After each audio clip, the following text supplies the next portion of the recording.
Welcome back. I'm now joined by our NASCAR experts, Stephen Toronto and Matt Krause. Brad Keselowski won his first championship this year. Stephen, do you think that this is the start of a Jimmy Johnson-like dynasty for him? I'm leaning yes, because if you take a look at NASCAR history as a whole, you see that there are certain personalities that stand out in the sense that they bring something new to the table, but they have something they have a link to the past of some sort. With Keselowski, he's a third-generation driver. He and he can definitely wheel a car, but he also brings something new to the table in the aspect that he's very keen on social media and he's very astute, very intelligent.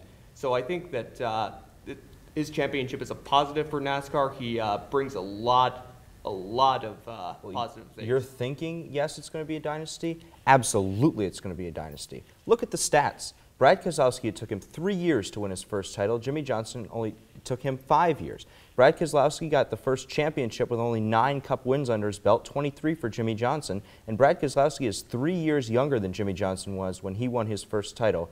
Brad is both loved and hated by the fans. He's the type of personality that NASCAR wants. Why would anybody hate Brad Keselowski? I don't understand that. He's going to be around for a long time, and he's going to be around as a successful Sprint Cup racer for a long time. So. As long as he and Paul Wolfe are together, I think the sky's the limit for them. Mm-hmm. Sounds like he's the future face of NASCAR. Now, Jeff Gordon was suspended after he deliberately wrecked Clint Boyer at the Phoenix International Raceway. But should he have been? Sorry, that's what I meant. Do you think he should have been? Absolutely. And what NASCAR should have done at Phoenix was rise old penalties from the ashes. Look at this. Kyle Busch, Texas 2011. Kevin Harvick, Martinsville 2002. Jimmy Spencer in 2003. Here's the thing you're forgetting, though. Spencer, Harvick, and Busch all had past histories of that sort of behavior. It doesn't matter. Anytime you intentionally wreck someone, you are putting safety and very expensive equipment on the line, and that has no place in the sport of NASCAR. I don't disagree with that. Gordon's actions were dangerous and irresponsible, but ultimately he hasn't flown off the handle like that before. Let NASCAR just give him the benefit of the doubt there and say, don't do that again, Jeff. And But you know, a positive that came out of that, I think, was the incredibly entertaining aspect of the final race at Homestead, being that Jeff Gordon won the race, Clint Boyer came across in second. So that was that only happens in racing. I can't get enough of that. Okay. Now, Stephen, who do you think is 2013's breakout star? I think it's going to be Aric Almirola. He really hit his stride toward the end of 2012, driving Richard Petty's number 43.